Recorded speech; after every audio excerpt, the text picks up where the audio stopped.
Hello and welcome to our show, Dreams, Passion, and Your Hong Kong Story. Every time on the show, we bring before you people from different walks of life who have pursued their passion and found great success in Hong Kong. Today, we have with us on our show an amazingly passionate, dedicated dance professional and entrepreneur, Glenda Allen. Welcome, Glenda, to our show. Thank you very much. It's lovely to be here. Glenda runs a dynamic dance institution in Hong Kong by the name of Glenda Allen's Dance Academy. Her academy teaches different forms of dance to the kids. That includes ballet, tap, contemporary, hip-hop, and also runs a musical theatrical production. Glenda herself was a dancer, a very famous ballet dancer. She started her career in Australian Ballet Company and worked with them for several years. She toured many different countries with them, and unfortunately on one such tour, she had a knee injury. But then that would not stop Glenda from actually giving up on dance. She decided to pivot and become a dance teacher and spread the joy of learning dance to all the younger active dance seekers.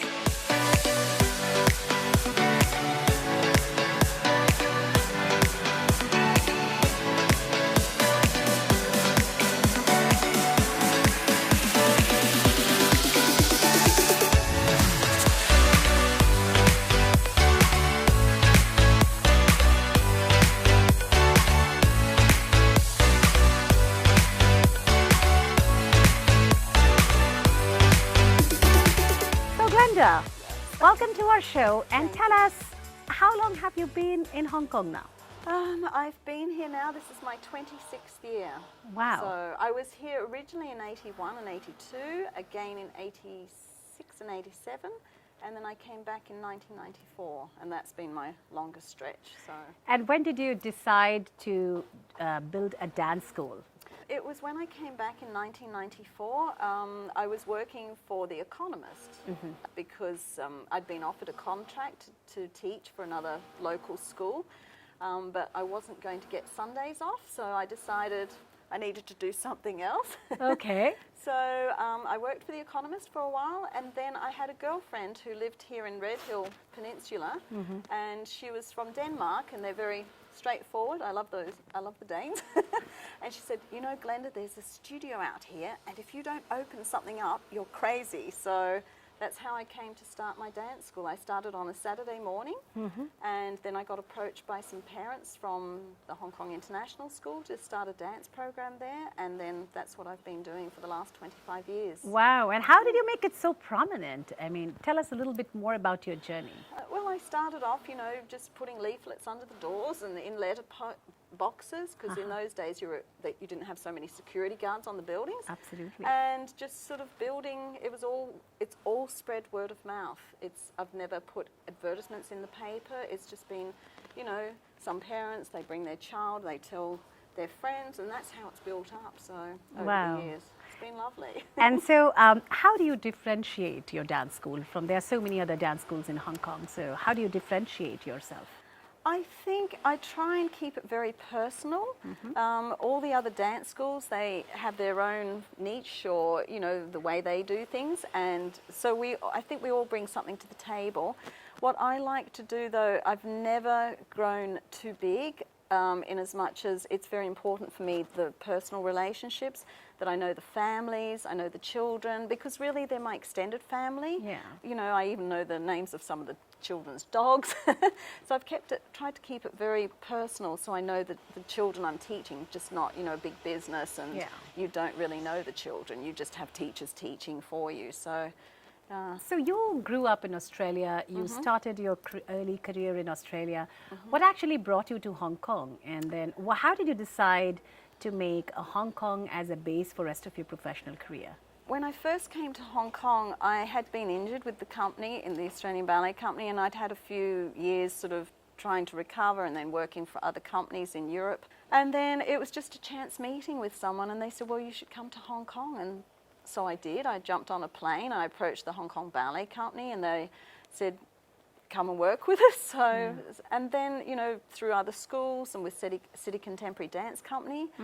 And then I was married, and then I went away to the Middle East, and then I came back and just I've always come back to Hong Kong. Yeah, there's It's something. always it pulled gets you in back. your blood. Yeah, Wow. definitely. How do you find Hong Kong for your professional journey?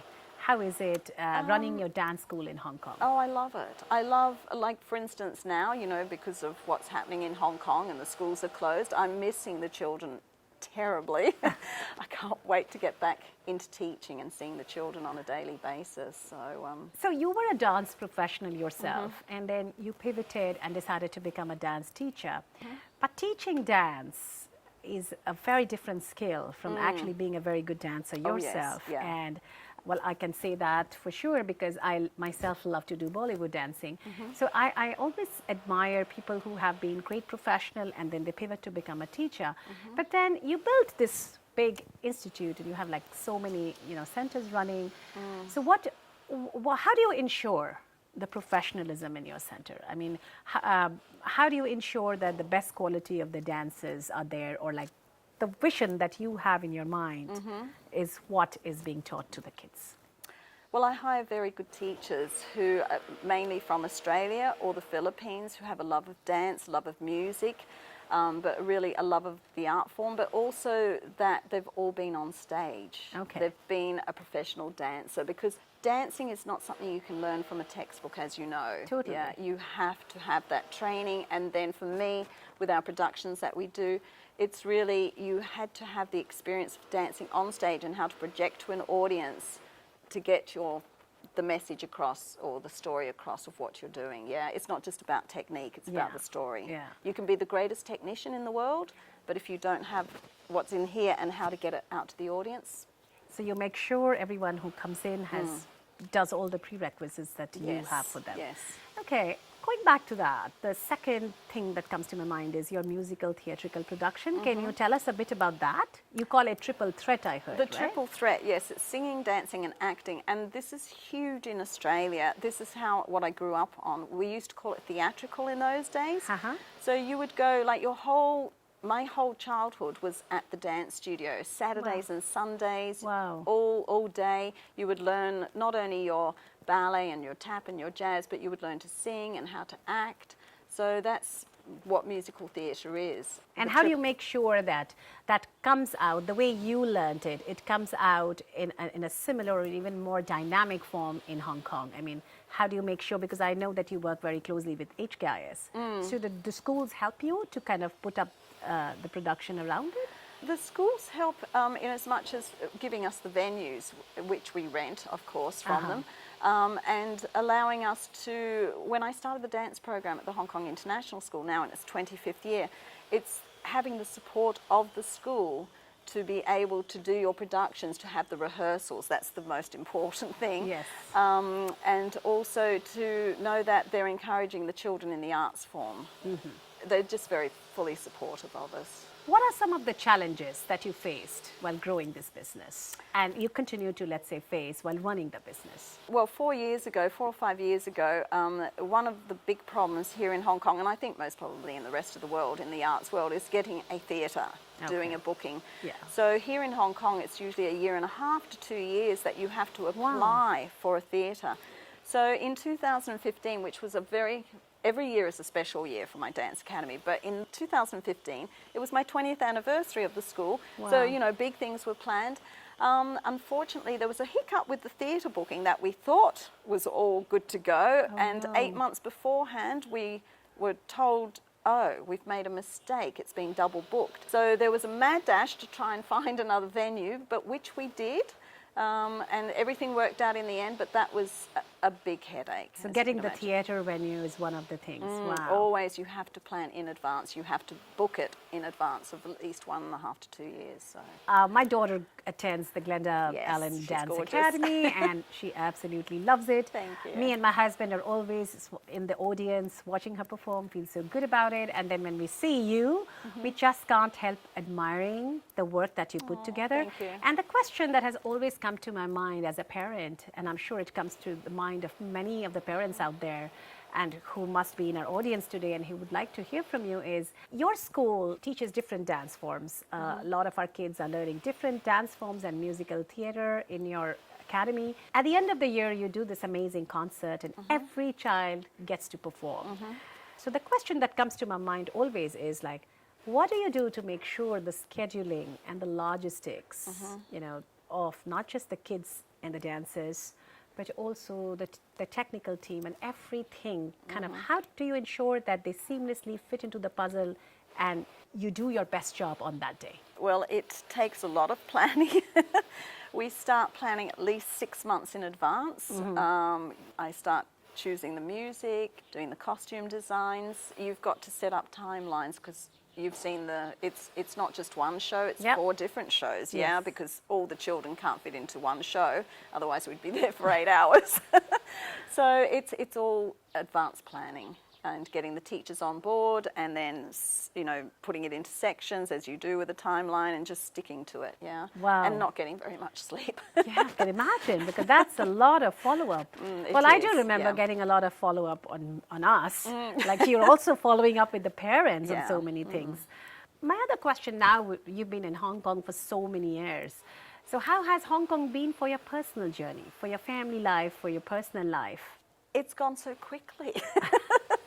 I mean, my children were born here. I have 2 children. They've both been born here. They're now studying in Europe. Unfortunately for me and my husband, we're empty nesters, and we miss them dreadfully. But I think it's been great for the kids. There's always pros and cons wherever you live, Yes. On the pro side is that it's an international city. It's very safe, which has been great for them. But does it prepare them for the real world, perhaps? That's, you know. You mean to say it's too safe? Yeah, too safe, and they get lulled into this false sense of security. But you're glad about that while you live in the city, Oh, aren't you? absolutely, yes, absolutely. But no, I mean it's been an incredible journey, and I wouldn't have had it any other way. Wow, that's nice to hear. And what is next for you, Glenda? Where do you see yourself in the next 5 years? Oh, I hope still teaching. Still teaching and Still just loving teaching. what I do. I mean, I love what I do. I think that's it's like anything in life. If you find your passion, it's not work at all. I wake up and I can't wait to get to the school. I can't wait to see the children. And Oh, that's it's very lovely. nice. So nice. So are you ready for a rapid fire question round? Okay.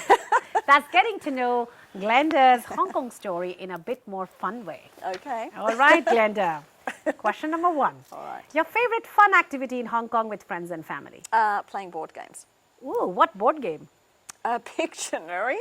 Oh. And Uno. I love Uno. Wow. Your favorite casual dining place in Hong Kong?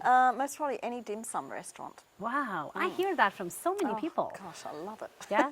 And you have any particular one favorite that you go to, or? No.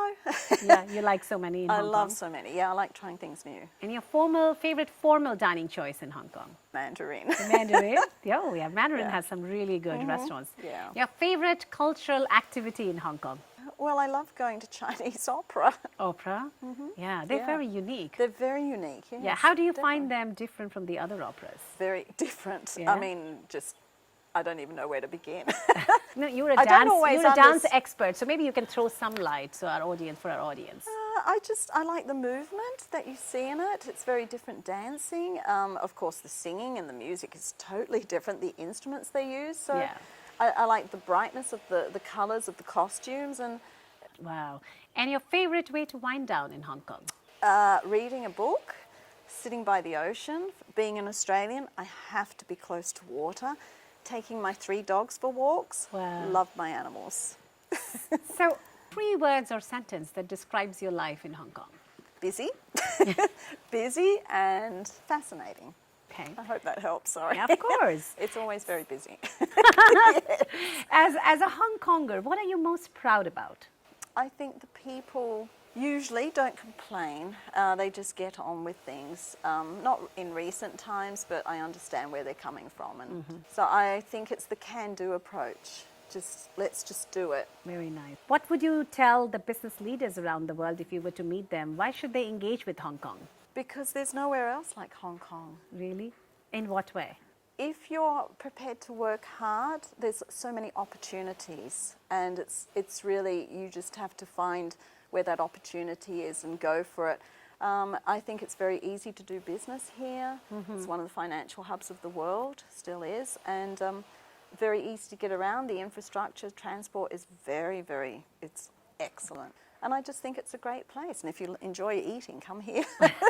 And what would you tell the 7 billion people of the world? Why should they visit Hong Kong? Because there's nowhere else, again, like it on earth. I mean, Maybe. you have the mountains. When my brother came a few years ago, he couldn't get over how green it was. Everybody thinks it's a concrete jungle. Yes. And yes, of course it is in certain parts, Yes, of course. totally. But there's so many beautiful areas of Hong Kong and the coastline.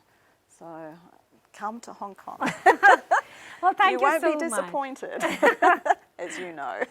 Thank you so much for You're coming welcome. on the show. Thank you so much for inviting me. Yeah. It's been lovely. Yeah, thank you so much.